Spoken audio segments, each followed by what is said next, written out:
In 1977, a judge in Cook County, Illinois, sentenced a man named Michael Jones to 10 to 20 years in prison for the abduction and assault of a young woman named Jerry Michael.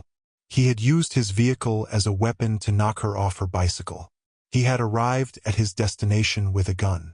He had thought about this in advance. The judge gave him a decade. The system gave him 6 years. Michael Jones walked out of prison in 1983 on parole, and the woman whose life he had shattered found out the way victims so often find out, after the fact, when nothing could be undone.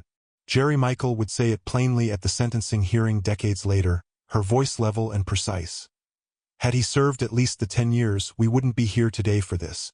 2 years after his release, on a warm Sunday afternoon in July 1985, Michael Jones was in the area of Glen Ellyn, Illinois.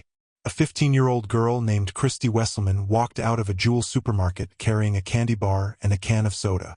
She was heading home. The walk was less than 20 minutes. She never made it. This is not just the story of what was done to Christy Wesselman. It is also the story of a system that had every opportunity to prevent it and didn't, and a family that spent 30 years waiting for an answer the system owed them from the very beginning.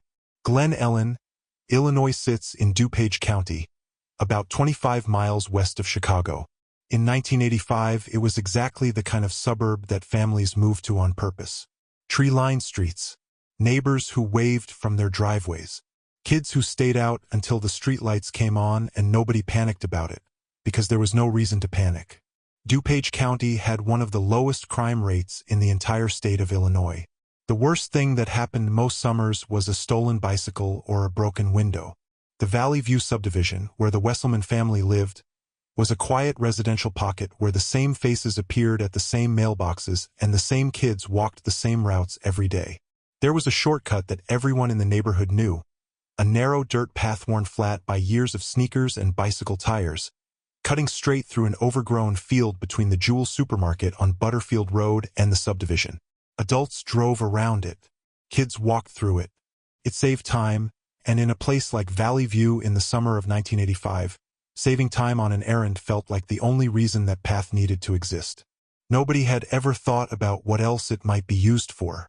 Christy Wesselman was born on April 19, 1970.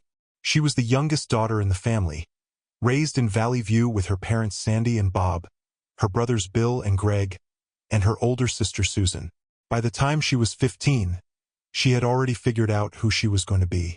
At Glenbard South High School, while most freshmen were still finding their locker combinations, Christy was running for freshman class president and winning. Not because she was simply popular, though she was. She won because people trusted her. Teachers leaned on her. Younger students looked up to her. She had already been selected to serve as sophomore class president the following year. She played volleyball. She played basketball. She was a reader. She was, in every sense her mother could articulate, vibrant and spirited and gifted and full of a life that was still very much in its opening chapters. Sandy Wesselman would spend years trying to find the right words to describe her daughter. The ones she kept returning to were simple. She was amazing. She wasn't done yet. That was the thing about Christy. She was just getting started. July 21, 1985 was a Sunday. It started the way the best summer days do, with no real plan. Sandy and Christy had decided to spend the afternoon inside, watching old movies together. Nothing urgent. Nowhere to be. Just a mother and her daughter on a warm Illinois afternoon. Then Sandy wanted some candy. The Jewel was close. The path was familiar. Kids made that trip all the time. Christy slipped on her sneakers, grabbed a little money, and told her mother she'd be right back. Sandy watched her go, and right before Christy stepped away, she said the words she always said. "Be careful, princess. I love you." She had no way of knowing those were the last words she would ever say to her daughter. Inside the Jewel that afternoon, Christy was exactly herself. The store hummed with the ordinary sounds of a Sunday, shopping carts rolling across linoleum, the beep of a register, a pop song drifting through the speakers. The checkout clerk knew her. He had seen her in that store dozens of times. She bought a candy bar and a can of soda, walked out into the warm July air, and headed toward the shortcut through the field. Surveillance footage from the store confirmed she had been there around 4 in the afternoon. Grainy, washed-out footage, the way everything looked in 1985, but clear enough. She was there. She was fine. She left. 20 minutes passed. Sandy wasn't worried. Christy had probably run into a friend. Summer afternoons had a way of stretching. That was expected. That was fine. Then the sun began to drop. The golden light coming through the windows shifted to amber, then orange, then something darker. Sandy turned on the porch light and started calling Christy's friends one by one. "Have you seen her? Is she with you?" Every answer was the same. "No, we haven't seen her today." Sandy put the phone down. She walked outside, looked at a street that was getting quieter by the minute, and made the decision that every parent dreads. She left the house and started moving toward the store herself, scanning every yard, every driveway, every face she passed. Nothing. The family spent the rest of the evening searching. They drove the streets with the windows down, calling her name into the dark. They knocked on doors. They checked every place Christy might have gone. The night deepened. The streets grew quiet.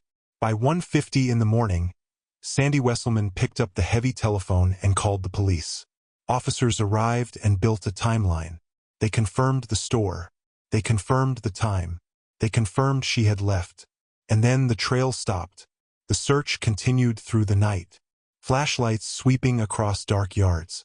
Voices calling her name into silence. Every street checked. Every shadow examined. By morning, there was still nothing. At midday on July 22, 1985, a fresh detective team took over. One of them looked at the map. He looked at the field. He made a quiet decision and stepped off the pavement onto the dirt path that every kid in Valley View used. The path was easy to follow at first, just a thin line through the brush, worn bare by years of use. The July heat pressed down on everything. Insects hummed in the goldenrod. The distant sound of traffic on Butterfield Road drifted through the tall grass. Then something made him stop. A few yards off the left side of the trail, the sawgrass was pushed down in a way that had nothing to do with the wind. There was a small hidden hollow in the thicket, not visible from the path unless you were standing at exactly the right angle. He pushed through the dry stalks. The search ended. Christy Wesselman was found less than 200 yards from the path she walked every day. She was just a few yards from the trail, close enough that someone passing at the right moment might have heard something, if there had been anything to hear. The attack had been completely, utterly silent. The medical examiner's report confirmed what no one wanted to say out loud. Christy had been subjected to an unthinkable violation before her life was taken. The force used was extreme. The manner was cold and calculated. Investigators found a detail that stopped them: a shoelace. A shoelace at a crime scene doesn't appear by accident. It means the killer either came prepared or was calm enough in that moment to use whatever was available to him. Either way, it pointed towards someone who didn't panic. Someone who knew exactly what he was doing and took the time to do it completely. This was not random. This was not chaos. This was controlled, deliberate violence. A few feet from Christy's body, half buried in the dirt, investigators found a candy bar. Half eaten. He had still been eating it when he pulled her off the path. That single detail, a 15-year-old girl with a candy bar in her hand on a Sunday afternoon, collapsed the distance between a statistic and a human being in a way no official report ever could. Forensic specialists moved through the scene for hours. The hard summer ground had taken no footprints. There were no fibers, no foreign objects, no physical trail leading away from the hollow. Whatever the killer had touched, the earth had already absorbed. What investigators did recover was biological material collected during the examination. In 1985, this should have been the breakthrough that solved everything. It wasn't. DNA analysis existed in research settings in 1985, but it had not yet crossed into standard criminal procedure. There was no national database to run a profile against. No established forensic protocol to follow. No mechanism to take what was sitting in that evidence kit and connect it to a name. The science simply wasn't there yet. The sample was sealed, labeled with a case number, and locked into storage. It would sit there for 15 years before the world caught up to it. Sandy Wesselman gave investigators one more detail. Christy had been wearing a ring that day, a small gold band, size 4.5, set with a single pearl that had a small chip in it. Not a store-bought piece of jewelry. A family heirloom. The kind that holds memory rather than monetary value. It was not on her finger. It was not anywhere at the scene. The killer had taken it. Police made a deliberate decision in the days that followed. They would not tell the public about the ring. They held it back as a filter because in any investigation, there is always someone who calls in a false tip or a fabricated confession. A person who mentioned a small gold ring with a chipped pearl, without being told about it first, would have knowledge that could only have come from one place. Officers quietly began monitoring pawn shops across DuPage County. No one ever tried to sell it. What unsettled detectives most was not the violence. It was the silence. That same Sunday afternoon, a family had been hosting a backyard barbecue just a few dozen yards from the hollow. They had been outside for hours. They heard nothing unusual. A gas station sat 60 yards from the edge of the field. An employee had worked a full shift. He heard nothing either. Several residents had walked the same path that afternoon, passing within yards of where it happened. Not one of them reported anything wrong. The attack had been completely silent. 3 years passed. Tips came in and dissolved. Suspects were interviewed and cleared. The investigation never stopped. It just slowed to something that barely had a pulse. Then, in the late 1980s, DNA analysis began crossing from laboratory science into actual criminal investigation for the first time. Detectives went back through every person who had ever been considered a suspect and asked each one for a voluntary DNA sample. One by one, they agreed. One by one, they were cleared. And then investigators reached a name that had been sitting on their list since the very first week. Dana Henry. Henry was 34 years old. He lived near the field where Christy's body had been found. His mother's backyard sat approximately 100 yards from the hollow in the sawgrass. 100 yards. That was the entirety of the suspicion. Not a witness placing him at the scene. Not a timeline connecting him to the path. Just proximity, the bad luck of where his mother happened to live. He had denied involvement from the beginning. He had cooperated with early questioning. But when detectives came back and asked for a DNA sample, Dana Henry said no. To the detectives, a refusal in a murder investigation felt like a confession. But to Henry, it was something different. He believed that in America, a man shouldn't have to surrender his body to a system that already looked at him like a monster in order to prove he wasn't one. That line cost him everything. Police sought a court order. Henry appeared at the hearing and said what he had been saying since 1985. He was innocent. He had nothing to do with it. He had never even met Christy Wesselman. The judge held him in contempt of court. What happened next is difficult to read even now. According to Henry, he was held in a jail cell, stripped of his clothing, without his Miranda rights being read, under sustained pressure designed to have exactly one outcome. He stayed there for days until he finally agreed to provide the sample. His DNA did not match. Dana Henry had nothing to do with Christy Wesselman's murder. He had never been near that hollow in the sawgrass. He was, in every legal and biological sense, an innocent man. But the damage had already been done in ways that a lab result could never reach. The legal fees came to approximately $50,000. In the late 1980s, that wasn't an abstract number. That was a mortgage, and it was, in fact, his mortgage. He took it out to pay the lawyers. He eventually lost the house entirely. Friends disappeared. Family members pulled away. In a tight community where everyone knew everyone, being publicly associated with a child's murder, even as a suspect who was never formally charged, was enough to permanently alter how people saw you. Some never stopped believing he was guilty. The DNA result didn't matter to them. Henry moved to LaSalle County and rebuilt what life he could from the pieces that remained. Decades later, sitting across from reporters, he described what those years had felt like in 2 sentences that needed no elaboration. "I've had 2 settings over the last 30 years, he said. Angry and depressed. He also said this about the night in the jail cell. "They never read me my rights, so I guess I never had any. Not one person from the DuPage County Sheriff's Office ever apologized to Dana Henry. Not in 1988 when the DNA cleared him. Not in 2015 when the real killer was identified. Not in 2018 when that killer was sentenced. Across 30 years and every development in this case, no one in an official capacity ever acknowledged what had been done to him. He had never even met Christy Wesselman. By the close of the 1980s, the shape of this case had become almost unbearable to look at directly. One innocent man had been financially destroyed and socially erased by a system that was supposed to find the truth. One obsessive stranger had been silenced by a court order after spending years sending fabricated tips to the Wesselman family and forcing them to relive their loss again and again. And the actual killer had not been touched by any of it. He had not been interviewed. He had not been sampled. His name had not appeared once in any document connected to this investigation. The 1990s arrived. The case file sat in a drawer. Tips still came in occasionally.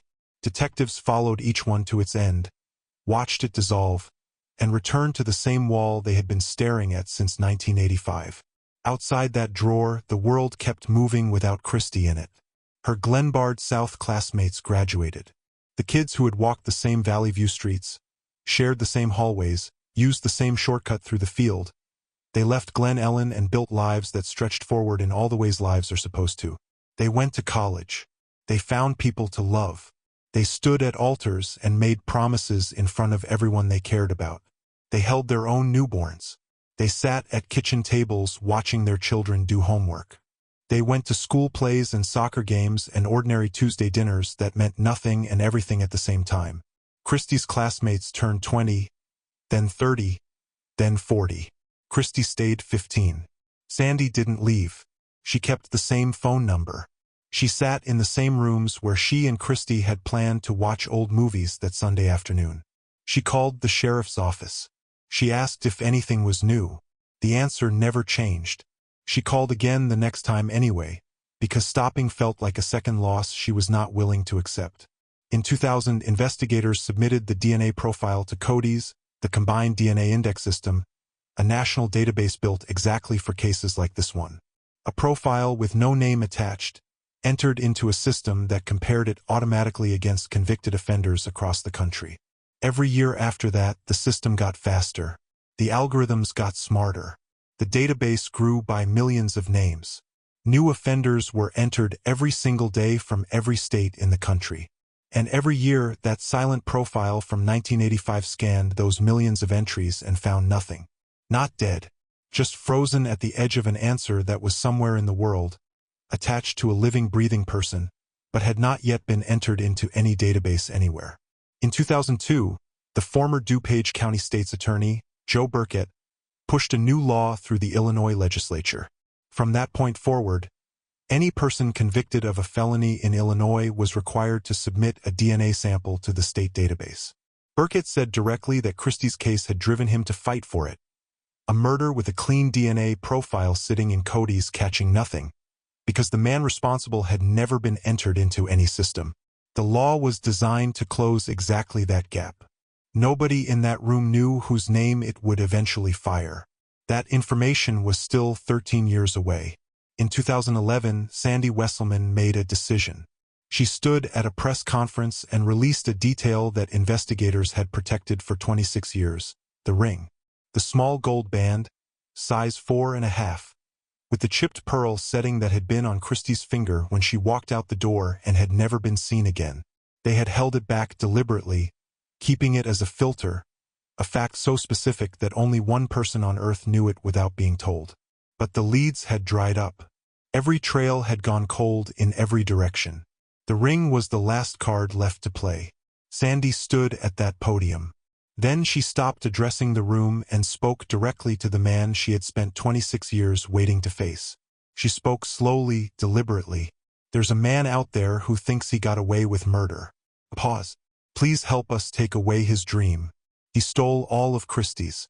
The tip lines generated activity. Detectives worked through 25 new leads over the following year. Every single one dissolved. The silence returned like it had never left. And then, on September 10, 2015, A computer at the DuPage County Crime Laboratory processed what looked like a routine database comparison.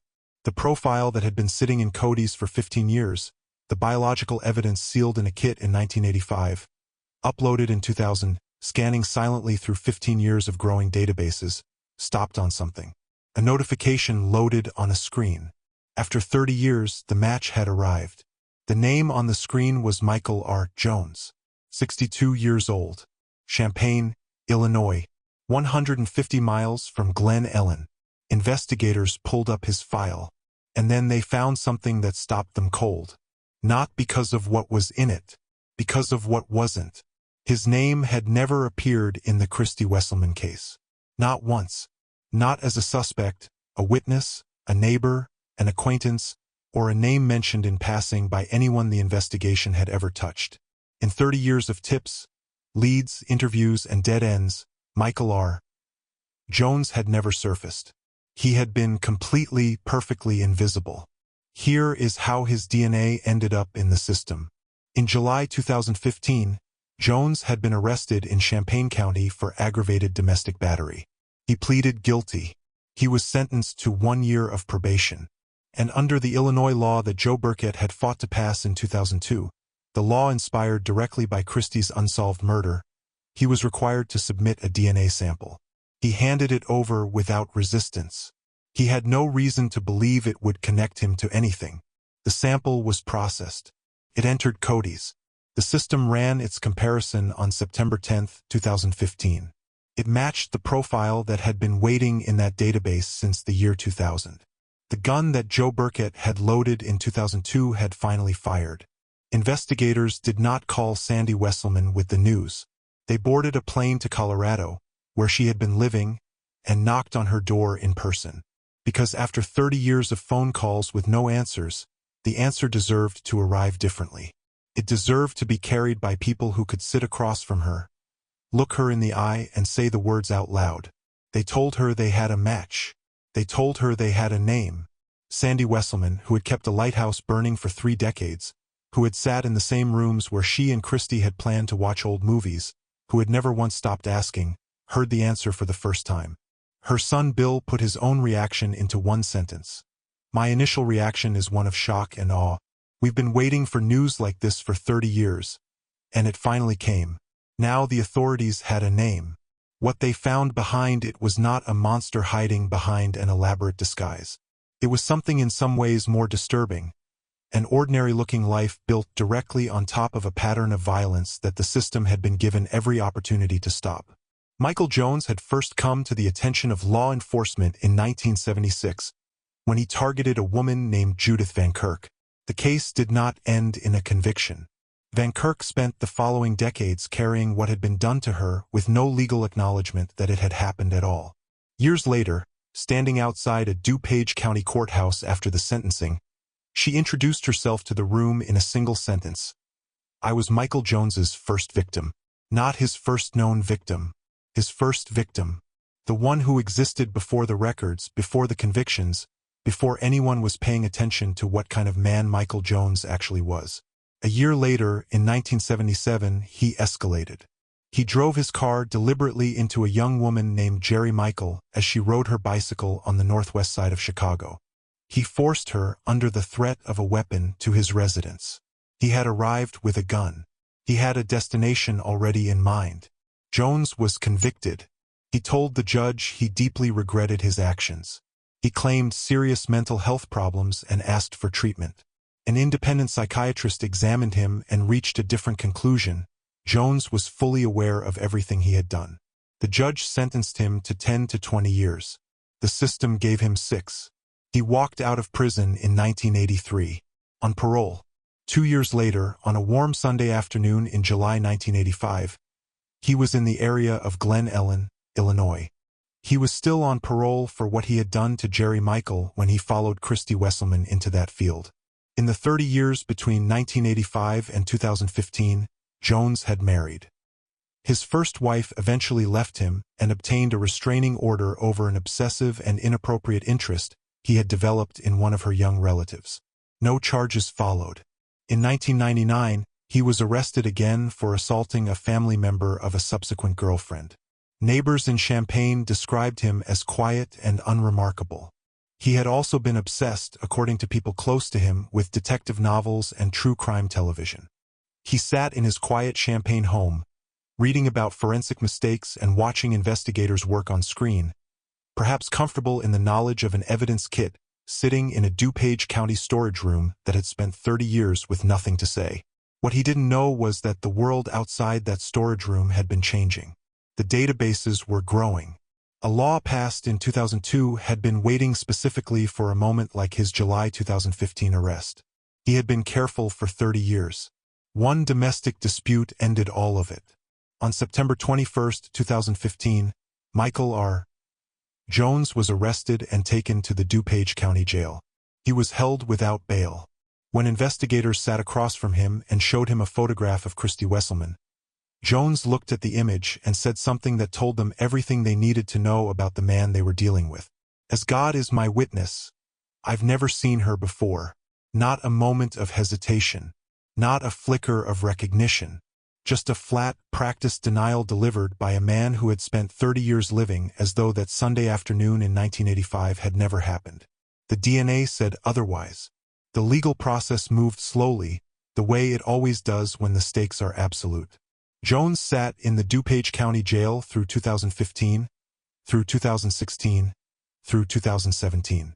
His attorneys challenged the evidence, pushing for examination of the laboratory technician who had handled the DNA samples, because when the biological evidence is unambiguous, the only available argument is to attack the chain of custody that produced it. The family waited again. 3 more years of waiting added onto 30 years of waiting, because the system moves at the speed of procedure regardless of what a family has already survived. Then, on January 18, 2018, Michael Jones appeared in a DuPage County courtroom before Judge George Ballas and entered a guilty plea to 1 count of murder. He had been scheduled for trial that same day. He chose, at the last possible moment, to spare himself the full exposure in exchange for a sentencing recommendation. The state would ask for 80 years rather than pursue natural life. 5 days later, on January 23, 2018, the Wesselman family gathered in Wheaton for the sentencing. Sandy Wesselman was 78 years old. She walked into that courtroom carrying a photograph of her daughter.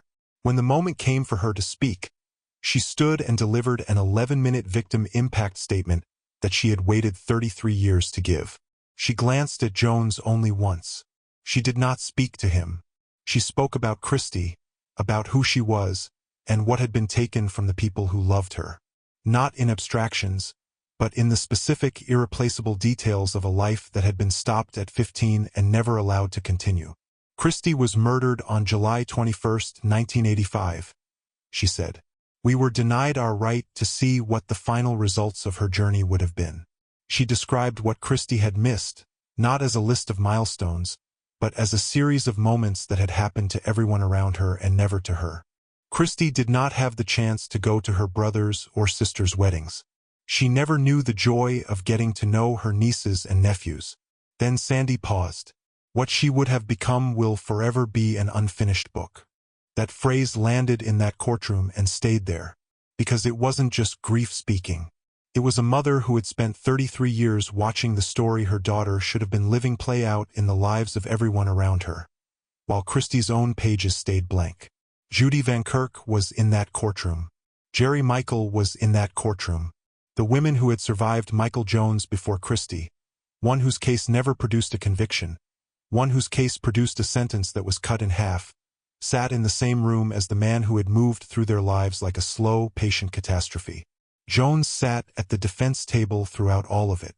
He said nothing, not a word of explanation, not an acknowledgement, not a single sentence directed at the people in that room whose lives he had permanently altered. Judge George Ballas looked at the man in front of him and delivered the sentence. 80 years. Parole eligible no earlier than 2055. At the age of 64, the judge said, "This is essentially a life sentence. Based on his conduct, the defendant has earned each and every day of his sentence." Jones would be over 140 years old before he was eligible for release. He will die in prison. That is not speculation. That is arithmetic. There was one more person in that courtroom who deserves to be named. Dana Henry had driven to Wheaton to watch the sentencing of the man whose crime had been used to destroy him. He had spent 30 years in the wreckage of a suspicion that should never have attached to his name. He had lost his house, his money, his relationships, and in many ways the version of himself that had existed before 1988. He came to that courtroom hoping that watching the real killer receive justice would give him something back. Didn't. He told reporters afterward that the closure he had hoped for simply wasn't there. The verdict hadn't returned what had been taken from him. The sentence hadn't restored a single year of the life that had been dismantled by a system that was supposed to find the truth and instead had found the nearest available target. Standing outside that courthouse in January 2018, with the real killer finally behind bars, his two settings, angry and depressed, hadn't changed. Not one person from the DuPage County Sheriff's Office had apologized to Dana Henry. Not in 1988. Not in 2015. Not on January 23, 2018. Not once, across 30 years and every development in this case, had anyone in an official capacity acknowledged what had been done to him. He had never even met Christy Wesselman. After the sentencing, Christy's former classmates, the ones who had grown up while she stayed 15, who had held their own children while her story stayed frozen, came together to do something. They reinstated the Christina Wesselman Memorial Scholarship at Glenbard South High School. The scholarship is awarded every year to the student who serves as freshman class president, the same role Christy had held. Because while Michael Jones spent 30 years believing he had erased a 15-year-old girl from the story of DuPage County, Christy's name was being carried forward quietly and persistently by the people who had loved her. He took her life. He did not take her legacy. Every year, a new student at Glenbard South steps into a leadership role and carries her name with them into their future. The future she was never allowed to have. That is what he could not touch. That is what survived him. Sandy Wesselman watched her daughter walk out a front door on a Sunday afternoon in 1985 and said 4 words she didn't know would be the last. "Be careful, princess. I love you." Michael Jones took 30 years, 1 domestic dispute, and a law inspired by Christy's own unsolved murder to finally face what he had done. But here is what 30 years could not change. Christy Wesselman was vibrant and spirited and gifted and amazing.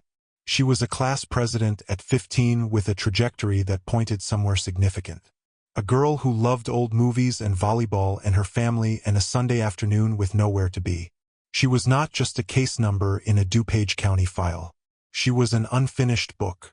And the people who loved her have never stopped reading. Thank you for watching Caseora. This case raises questions that don't go away.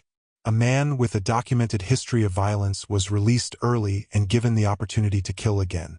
An innocent man paid 30 years for a crime he did not commit and never received a single apology. And a mother kept a phone number and a porch light burning for 3 decades, refusing to let the silence win. If this story stayed with you, take a moment to like this video and subscribe. Drop a comment and tell us which part of this case hit you the hardest. What do you think should happen when a system releases someone early and they go on to take another life? Your support keeps this channel going and keeps these stories from disappearing. More cold cases are waiting for you in the description below. See you in the next one.